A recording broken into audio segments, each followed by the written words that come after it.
Hi, Logos Legacy here. This episode is about, I would say it's about narcissistic abuse and gangstalking and how you can look at it from a spiritual lens that will hopefully provide some insight and help if anyone is going through it.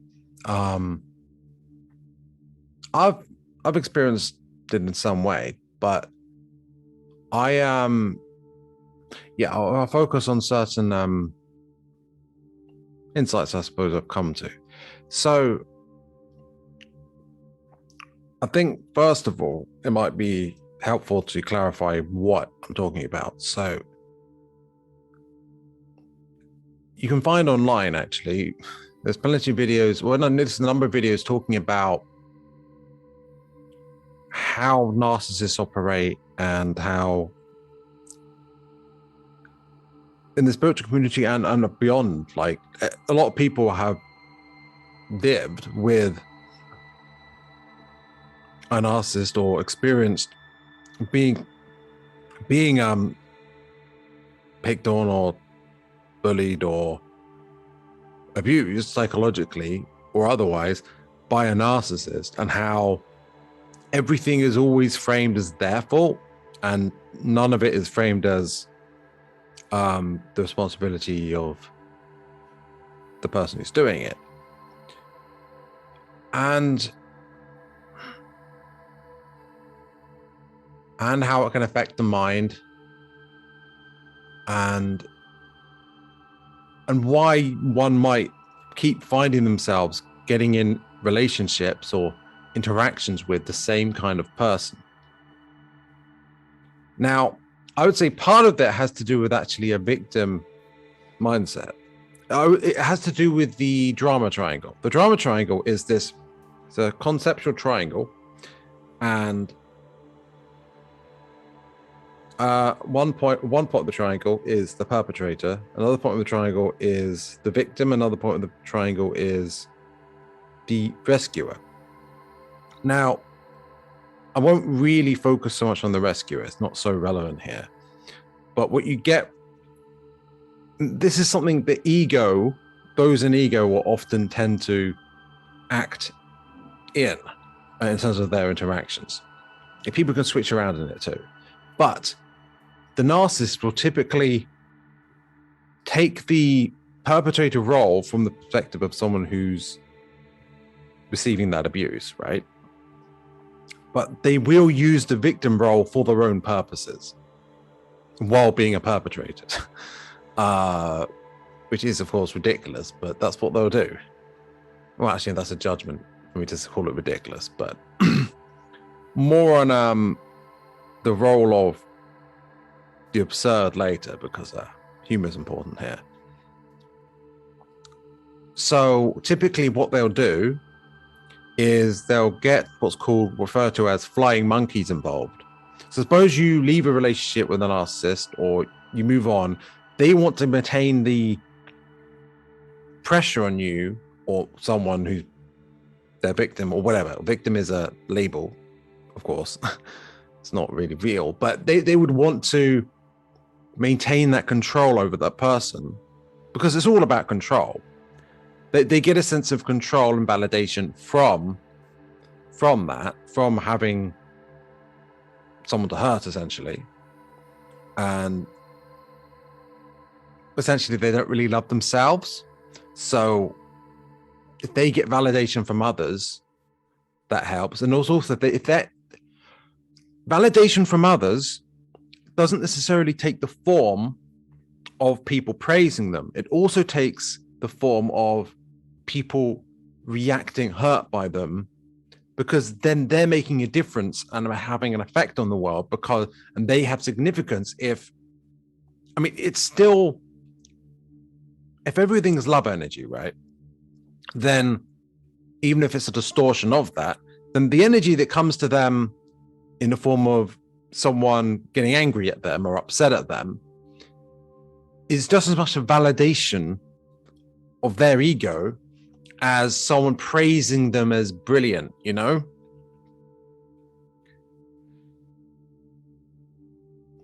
Either way, it feeds their ego. It's like fuel.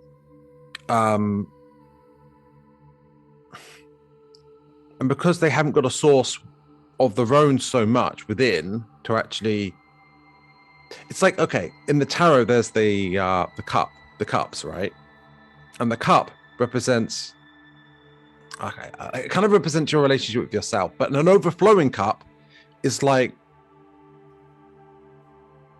is where you love yourself and that's overflowing to love of others. But the opposite is where it's continually being drained at such a rate where it keeps needing to be refilled by other people. Otherwise, they feel basically depressed or something. But it's a particularly narcissistic form of depression, which is basically just like they're low on that energy and then they go on a mode where they seek more. But anyway, this relates to gangstalking because in a way it's a bit like a more extreme version of the same thing. Gangstalking is when someone's being stalked by, well, a whole bunch of people, as opposed to just one person. And it tends to be abusing them and psychologically trying to harass them and bring someone's energy lower and undermine someone's psychological state, essentially, right? But think about what kind of person would orchestrate something like that. A narcissist, right? So if anything, it's a more extreme version or more extensive version of the same phenomenon. And when I heard about flying monkeys, it explained completely what I've experienced, what other people have experienced, and also with gangstalking, because the gang, quote unquote, is made up primarily of the flying monkeys. Now, what are the flying monkeys? The flying monkeys are the accomplices of the narcissist or the one orchestrating it. And they take different forms. Some of them voluntarily do it because, okay, some of them are naive and they're fooled by a sort of story that's woven that's selectively taking information and twisting things, right? Others are just involuntarily doing it because they're threatened or scared by what happens if they don't. Others might actually like the idea of hurting others, or they might be similar to a narcissist in some way, in the sense that they might also enjoy doing that, or bullying someone else or whatever, right? And so they'll be involved for that reason. And there's other forms as well, but essentially they're an accomplice to harassment and abuse, right? That's essentially what they are.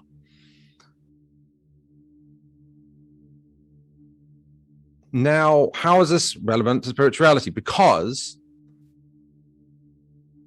it's a test from the creator. And this will seem a bit, wait, hang on. How is it? You were saying everything I went through was like supposed to happen and it's good? Like, no, it's terrible. It's wrong. It's right. I get it. Well, pardon me. So, well, what is the experience exactly? It could be described as form of catalyst. Catalyst is, in spiritual terms, an experience which, well, technically any experience is catalyst, but in this context, it's a negative or challenging experience, psychologically that is, that perhaps even physically, but not necessarily, a challenging experience which you can essentially grow from, or you can learn from and develop from, right? It's you're getting experience. It's like if it was a game, you'd be getting experience points. It's like a boss in a game, in a computer game, is equivalent of a big catalyst, and when you defeat it, you get a whole bunch of XP, right? But you also get XP from little bits of catalyst through the whole way through. And if you view life as a game, then you can see what catalyst is. It's challenge in the game of life. And why are we even here on Earth in the first place? For catalyst, for growth, for becoming stronger, more abundant, more true to ourselves. Actually, it's not quite meaningful to say more abundant, more true to self. Okay, it's basically, well, I'm not going to get into the whole details about like how not to be viewing it as a destination. It's a journey without a destination because it's an eternal journey. But there we go. Because we're eternal souls, right?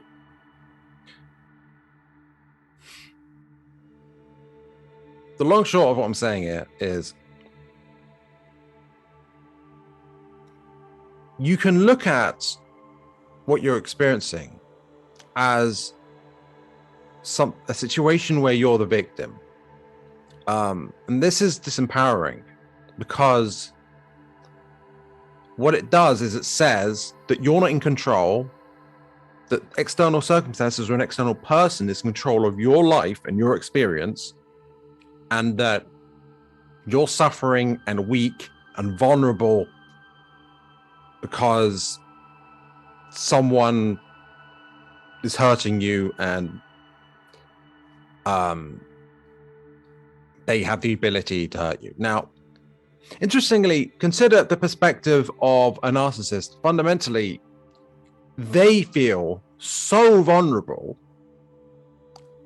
that they feel that they have to control everything around them so that their precious ego the precious fragile ego is reinforced, right?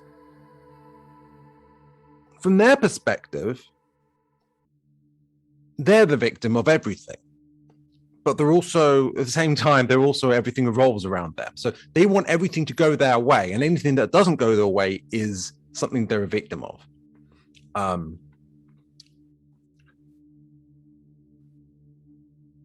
So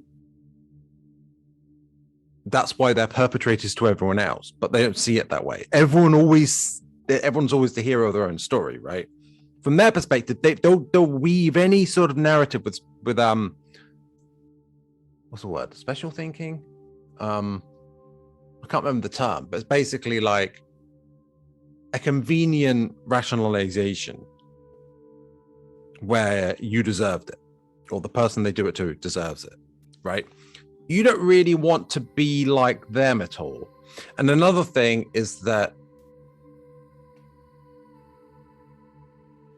the victim mentality was the very reason you attracted their attention in the first place, and why they're doing it to you and not someone else. And on another level, spiritually speaking, the external experience, quote unquote external experience, because it's not really external, is a mirror showing us what we're not seeing in ourselves. And so if we don't see that we have a victim mentality and that it's inaccurate, they'll give you plenty of reason to, the reality will give you plenty of reason to see how to question that and come out of that. Because basically, how do I put it?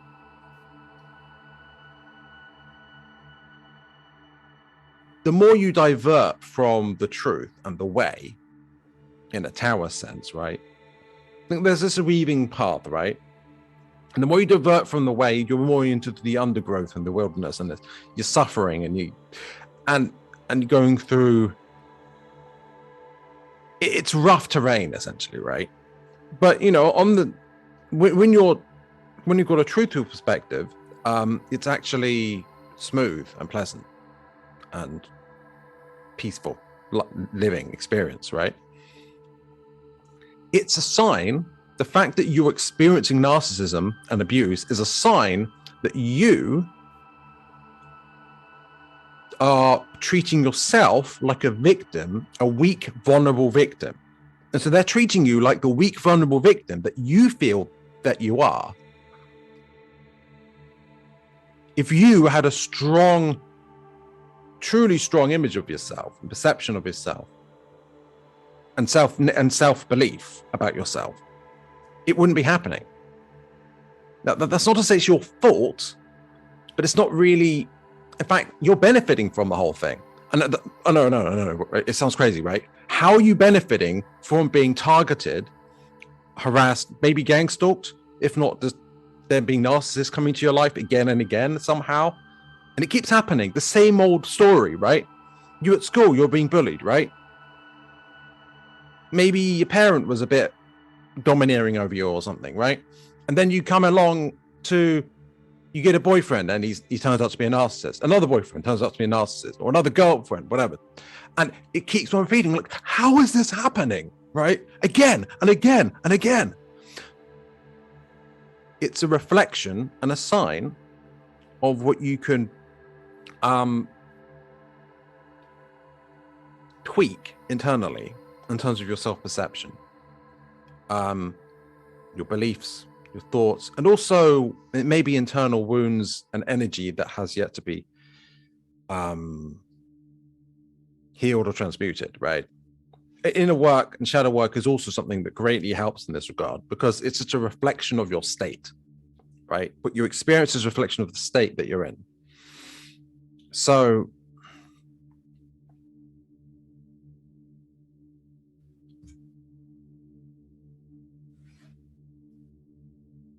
since the beginning, you might have actually gotten stronger. Since the beginning of what you started experiencing, you might have actually gotten stronger. It's not necessarily, it's possible to unravel and fall apart with it, but then you can always build yourself up stronger anyway. So at least in my experience, and certain, I guess, other people's experience, I'm not going to, at the very least in my experience, I've grown stronger from the whole thing, and I'm actually grateful for it. And I recognize that, as it might be helpful for you to recognize, that you may well have actually agreed before your life with soul contracts that they would do this to help you grow and come out of a victim mentality to a true understanding that you are strong, you are abundant. Everything is actually working out for your interest, for your growth, for your awakening, and so forth. Even this, it's not like some interference with your spiritual awakening and your life and the life plan. No, it's a vital part of it, because this is a boss, this is a challenge, this is experience, this is catalyst, right? And how do you overcome a boss that you just can't get past, or like you keep being able to go face that boss again and again and again because you can't get past that challenge or that energy? Well, in a game, you keep him to face it again and again and again, right? Because you can't. What you do is you gain experience, you learn, you make improvements to your gameplay, and these improvements to the gameplay, everything's in the mind, essentially. Everything is mind, right? So what you need to do is go within, and that improvement to the gameplay is essentially, how do you perceive and cognitively respond to what you experience? How do you interpret it? How do you interpret your experience, and how do you interpret yourself? Because if you're strong, you can take anything, you're resilient, you and so forth, then it doesn't matter what other people say or do to you, that you're fundamentally self-assured and in peace and joy anyway. Now, I know that's sounds like a high standard, right? And I'm not necessarily at that point yet, or am I? Maybe it's not an illusion that I'm not there, but certainly the more we align to our true self, which is everything good and virtuous, and the darkness technically is to be accepted as well as part of us in a sense, but that's a digression here. Yeah, acceptance is key here though, because if you can't accept what you're going through, if you treat it as, no, this is wrong, everything is wrong about this, it shouldn't be happening, this shouldn't be done to me, it shouldn't be done to anyone, no one should be that way, that they would do this, and then you're rejecting the whole situation, like, no, that's a threat to me, problem, not right. And it's what you're basically saying is you reject, and since you are one with everything, you're rejecting the you that is one with that. And also you're treating yourself as a vulnerable and weak, which of course you're going to experience being vulnerable and weak if that's a story that you tell yourself. Acceptance is vital here, because once you accept the situation, you can actually come out of fight or flight. See, when you're in fight or flight mode, right, you are you can be more easily manipulated. You can react angrily or upset, and then when you're in that sort of mode, it's like the mode of a vulnerable child crying, right? Whereas a psychopath or someone who's actually out of that mode, hurting someone else, they can actually have a more activated brain. Literally more parts of their brain are activated. And they can actually, if they're calmer, they actually have more lucidity about what's going on than you do. And you're responding to everything they do, and they're constantly one step ahead or a whole bunch of steps ahead. But it doesn't have to be that way. Acceptance is the first step. Another thing is humor. Humor and acceptance are actually fundamentally linked, because being able to laugh and find humor at the situation is a way of accepting it. If you find it hard to accept it, one thing that will help is, isn't it so ridiculous? This whole scenario is a ridiculous story, where someone's targeting you, all the bullshit that they say, all the lies, even how you've been reacting as if it matters so much. It's all a massive joke. It's all a joke. It's ridiculous, right? And the more you can laugh at it, the easier it gets. And if at first you're laughing judgmentally at them, even that is preferable to not laughing at all. Even that might actually be the first step in a way. If you're angry and enraged and judgmental, and even if you hate them, you can laugh at them, or the flying monkeys while you do that. And you'll find that it's actually an improvement to just like, it's super serious, it's a massive threat, and they're fucking there. Just an example of how someone in that situation might feel. And so then it's like taking it super seriously as like, it's really bad, and they don't get it. It's so absurd. Do you see what I'm saying? The more you can just laugh at the whole situation, even if it's like, oh my god, they're so stupid. No, that's not a good example. No. It's just laughing at how ridiculous is that what people are willing to believe or go along with, or it doesn't matter, right? What you can find humor in, and you'll find the more you laugh at it, the less gradually it stops being a contemptuous humor and becomes more and more accepting, and then you'll start to see clearer, because acceptance leads to understanding. And I can't remember who said this, but I saw this video recently. I think Kyle Kreese or something like that, this spiritual YouTuber, and he was saying that love is understanding. And if you can accept something, you can understand it more. And you can also love someone or something by accepting how it is and understanding how it is. If you're willing to understand someone or something, that's an act of love. Whereas if you're not willing to do that, if you decided already what it is, and you're saying, I'm judging it, this is what it is like, right? That's not love, that's not accepting. That's like pretending you know, but really you're not accepting it. It's a way to keep you in fight or flight, essentially. But if you can come out of that, that's another vital step. And you will not be suffering so much about it if you're laughing about it and if you're in acceptance about it. You can actually go about your day and your life without constantly worrying about it. And you'll find you won't necessarily react so negatively either. But it can still, you can still get disruptions as a catalyst but each of these things is a response to the universe, I suppose. But it's an opportunity to look at yourself and what in you, in your negative reaction, your fearful or your angry reaction or whatever, what is it telling you about yourself? Look at your resistance and your reaction. What in that is the external thing pointing at? You see, it's interesting is the creator is working through the narcissist and the flying monkeys and the abusers through the abuse without them realizing it.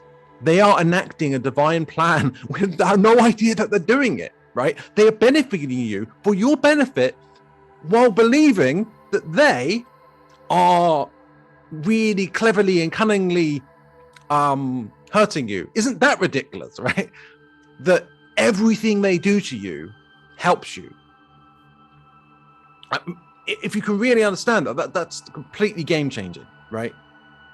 Because that allows you to come out of the victim mentality, which is causing this whole situation in the first place, right? Because what happens otherwise? If you were in a victim mentality, but you weren't getting this negativity, which is not how the universe works, you're going to, it's an inevitable result of how you perceive yourself. But even if it weren't happening, you would just stay the way you are, right? And also, suppose your mind has got like, there's a sort of architecture to it, right? Or a structure, right? But a lot of that structure is built on bullshit and lies that you tell yourself. Like a lot of people, it's just the way ego works, right? And when you're getting targeted or abused or gangstalked, whatever, it's like shaking it up and things are falling apart and you're like, oh my God, things are falling into chaos. But then you can build things up stronger, right? And with less of the bullshit that's in the way. And it's like a much weaker version of what hallucinogenics do. I wouldn't call it ego death, but it's something like that. It's this idea of you got to break down to break out to some extent. If you just remain the same, you're not gonna get anywhere really. You'll just be in stasis or stagnation even. So it is a gift of providence and love from the creator. And by accepting and loving and understanding, which are all pretty much linked really, the situation or the people doing it, which are all you anyway, you can actually transcend the situation. And also keep in mind that you invent lots of stories about the whole situation because you are largely in the dark about what's actually going on, right? There's a lot of things you don't know about what's going on. And you might make a lot of stories up to explain what your experiences are, but that might end up harming you more than benefiting you. Maybe that's part of the design. In some cases, they actually encourage a situation where you made up stories and speculate what's going on in such a way where that makes it worse for you too, and gives them ammunition. But really, even that, it's not a problem. It's actually a gift. And you really got to go through that journey of humor and acceptance to kind of get there. Because at the beginning, if you say that and you're in the midst of, in the grip of the anxiety of it, it can sound ridiculous, the idea that it's helping you, but it is. And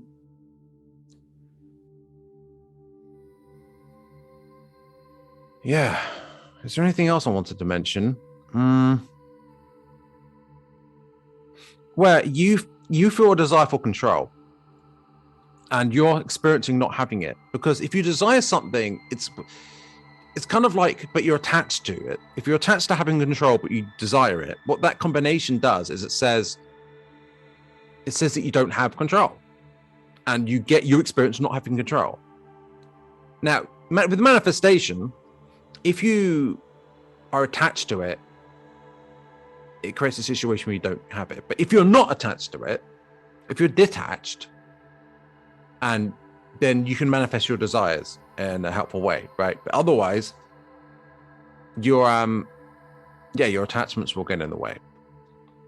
So it's also pointing out how you're attached to getting control, and yet nevertheless feel like you're not in control.